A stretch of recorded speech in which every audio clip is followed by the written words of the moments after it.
Bien, seguimos con más información porque expertos aseguran que la utilización del cigarrillo electrónico o vaporizador es un 95% menos dañino que el cigarrillo convencional. Un número de científicos, médicos y autoridades de salud han venido buscando y apoyando el principio de la reducción del daño del tabaco como una oportunidad para los 1.300 millones de fumadores. ¿Pero en qué consisten estas técnicas alternativas?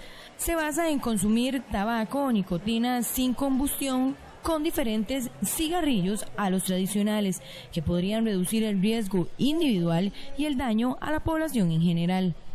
La Cámara de Industrias invitó al médico y neumólogo colombiano Hugo Enrique Caballero, quien ha realizado alternativas para los fumadores que deseen continuar con el hábito sin combustión, como los cigarrillos electrónicos y los vaporizadores.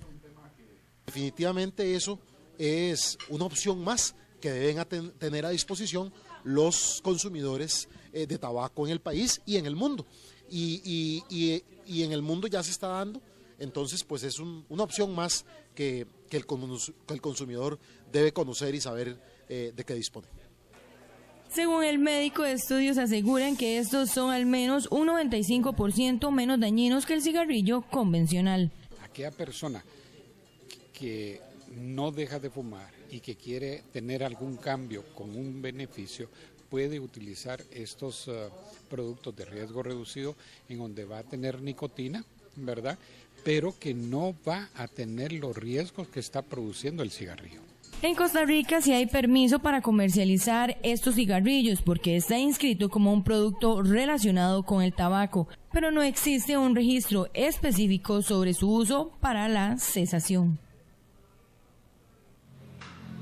Bueno, precisamente vamos a ampliar este tema. Ya se encuentra con nosotros acá en RTN Revista Hugo Enrique Caballero, neumólogo colombiano, y también Eric Estrada, quien es internista guatemalteco. Muy buenos días. Muy buenos días. Buenos días. Bueno, quisiera iniciar consultándoles, este cigarrillo electrónico es menos nocivo que el convencional. Definitivamente.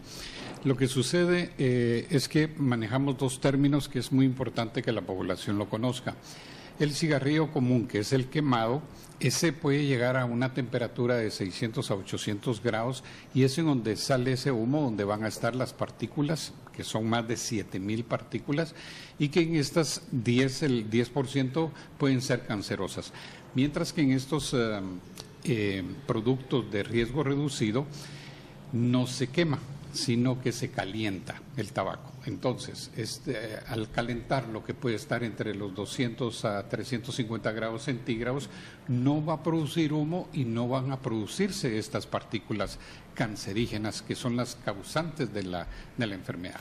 Don Hugo Caballero, ¿qué efectos tiene este cigarrillo con el cerebro, por ejemplo, con los pulmones? Digamos, el cigarrillo común y corriente produce daño no solamente de los pulmones, sino de todas las estructuras del cuerpo. Y yo pienso que es una cosa muy importante que destaquemos. El cigarrillo no es sinónimo de problema pulmonar, sino es sinónimo de problemas cardíacos, de problemas vasculares, en fin, es sinónimo de muchas otras patologías. Los dos productos que son novedosos, como el que mencionó el doctor Estrada, el cigarrillo electrónico y el vaporizador, definitivamente no producen esos daños.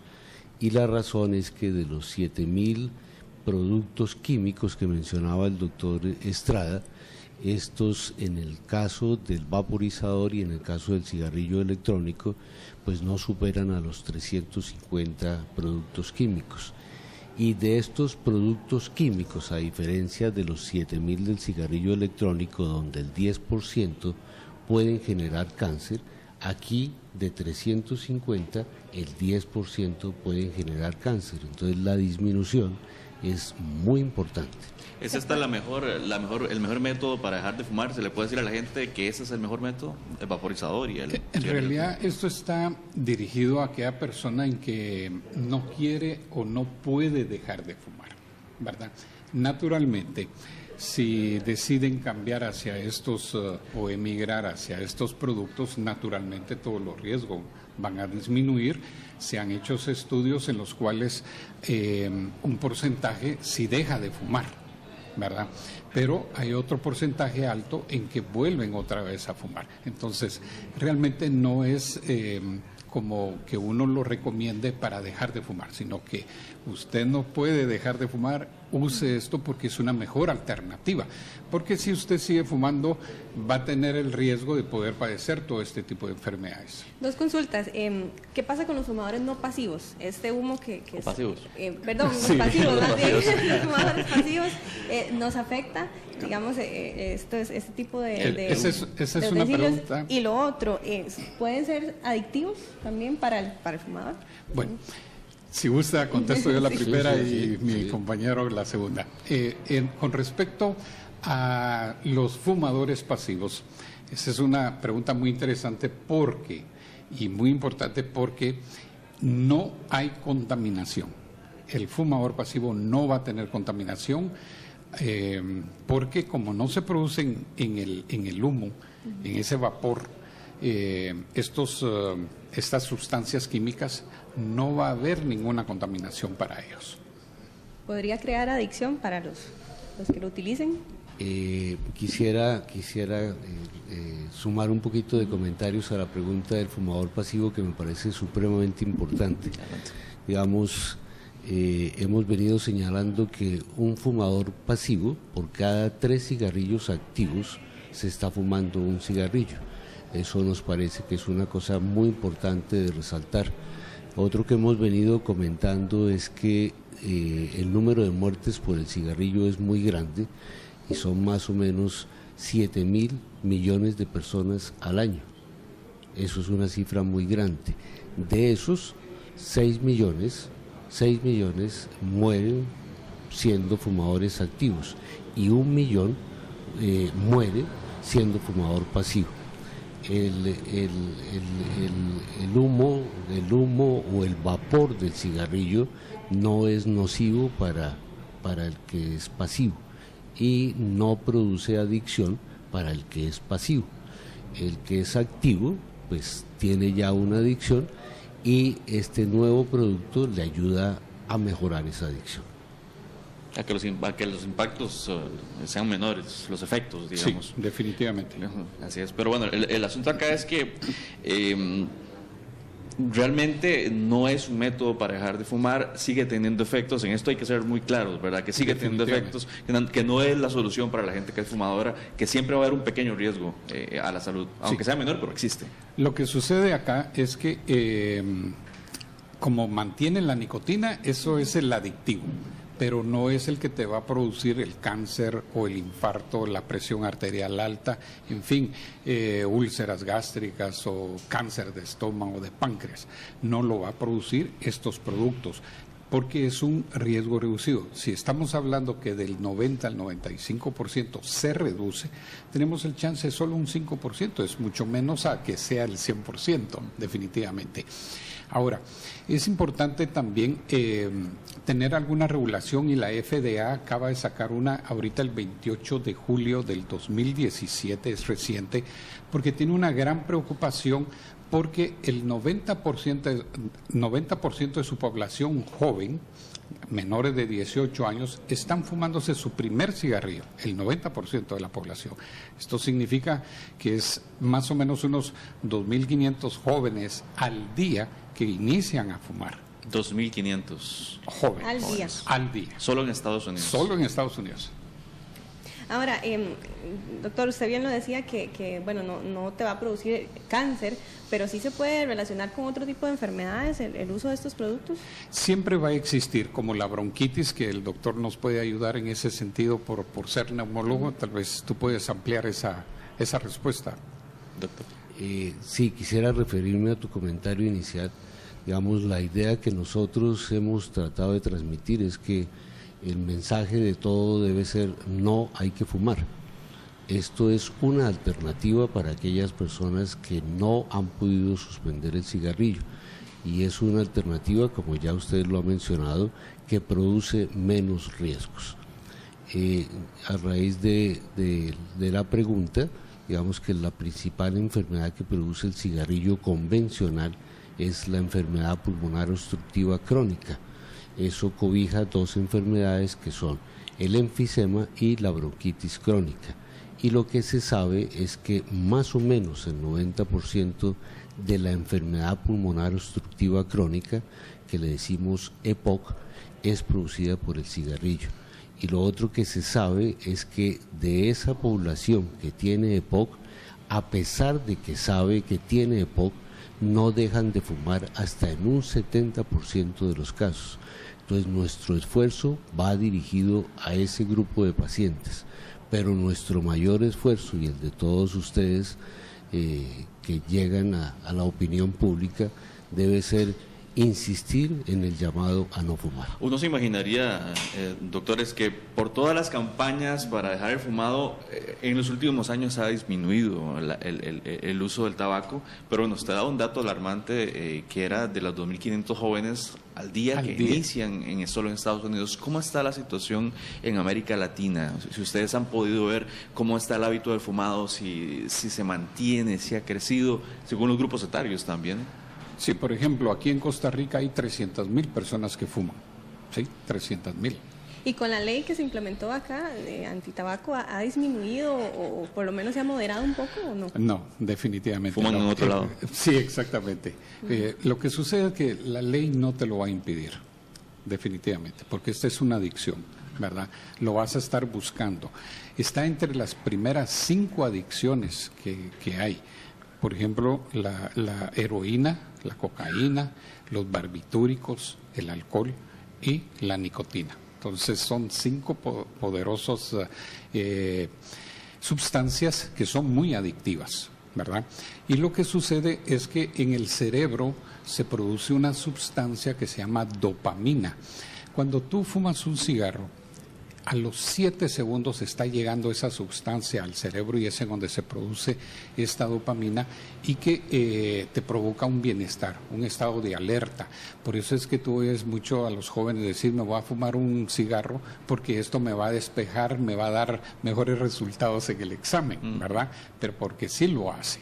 Y es muy importante poder comprender todo esto para en el momento en que uno quiera dejar de fumar, porque tiene que ser una situación multidisciplinaria para poder ayudar a la persona que quiere dejar de fumar. Doctor, precisamente, bueno, ya explicaba un poco sobre el tema de lo que produce la sensación de fumar, pero muchos fumadores dicen, es que me provoca mucha ansiedad, entonces tengo que fumar un cigarro. Este tipo de productos que ustedes estaban mencionando al inicio, el vaporizador y el cigarrillo electrónico, ¿disminuyen esa ansiedad o por lo menos logran controlarlo en esas personas? Te voy a responder de la siguiente manera, digamos. Una cosa que debe saber todo el mundo es que la nicotina no es la que produce el daño. Lo que produce el daño son los demás componentes que trae la nicotina, que trae el cigarrillo, pero lo que produce la adicción es la nicotina y la persona no puede dejar de fumar porque necesita la nicotina.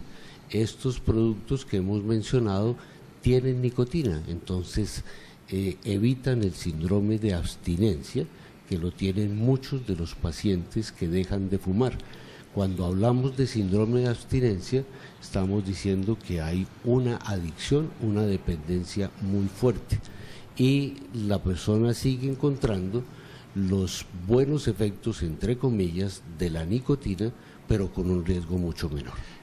Quiero complementar en esto también porque el doctor Caballero daba un dato muy importante en el sentido de la adicción y hemos visto que los jóvenes en género femenino ha ido en aumento, un gran aumento, ¿sí? Al menos en mi país, que es Guatemala. Estamos hablando de un 65 a 70% en que la mujer haya comenzado a fumar más siendo joven. ¿Y a qué se debe?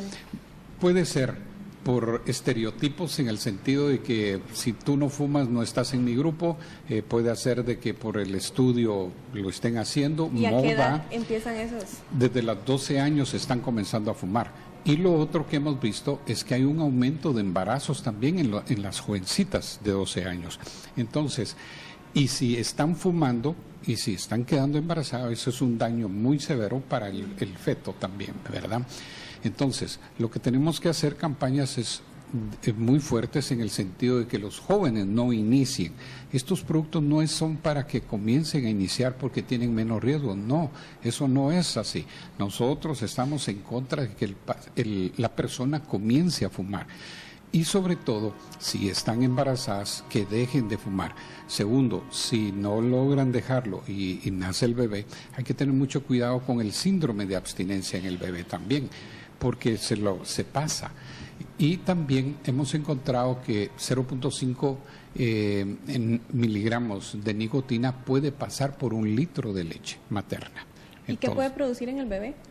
Bueno, ciertos cambios que siempre vamos a encontrar, como la taquicardia, podemos encontrar algunas veces elevaciones de la presión arterial, cambios de tamaño, de peso, ¿verdad? No ganan el peso adecuado, porque hay una sustancia que se llama monóxido de carbono que compite con el oxígeno, se adhiere.